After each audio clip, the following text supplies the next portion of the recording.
So, I am Mohammed Taha bin Zaim, and I'd like to start with apologizing for this audio. English is not my first language, and all this is the last moment. So, what is ProGenEDA? Well, the name actually is a shortened version of what I set it out to be, Proteus Generator. It was a decision that came as a result of weeks of me laboring in Proteus generating circuits for my DLD end of semester project. With the release of 5.6 and the massive amounts of usage resets I received, I was able to extend it to 3 more software and prove that this is extendable to pretty much all EDA tools, so it called for a rename, and thus ProGenEDA. What it does is simple. First, this is our landing page. Here I have explained every aspect of it in details. Then, you click here, and this beautiful login page appears.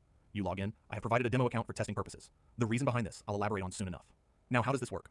First, you click here. On supported components in the sidebar. BTW sidebar is auto hide. So if it hides, just move your cursor to the left end. Here in supported components, you can see currently supported components for all of the 4 software. Now, the reason for this limit is simple. Due to time shortage, I had to make a decision. Either I go all out on one software, but the problem with that was it might end up being considered as a niche support add-on for one component.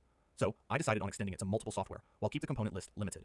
Another clarification, these supported components are the ones I and 15 other students from my university have tested it. There's a technicality here, which I'll explain later on.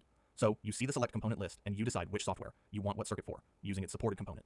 Then you come back to generation, and, well, you type the prompt in the prompt box. And in case you don't have any circuits in your mind, you can select one of these examples, a total of 1,000 across all 4 tools. And then you'll wait for the animation to complete, and in case you don't like the animation, you can indeed turn it off. After generation is complete, you can just download it and open it in your selected software. Now, important thing, you do need the software itself installed to open and see and use these circuits. We are not a replacement or providers of these software. They remain to the companies that own them.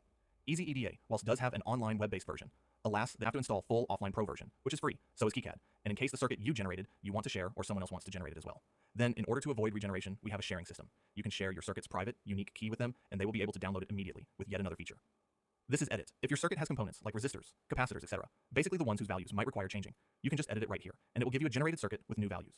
Now, there's another feature, and I know you might think, why did this guy focus on so many features with R extra, then focus on increase the number of supported components, for example?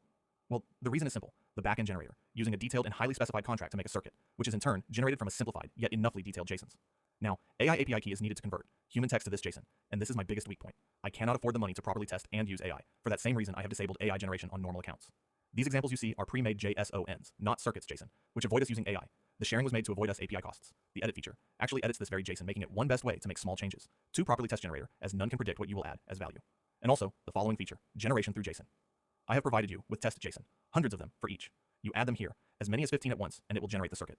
This is also the technical T I mentioned above. The students' tests, by supplying JSONs, which I handmade as per their asked requirements, we simply cannot afford pure AI generating testing. Now, the most important section, use of Codex and 5.6.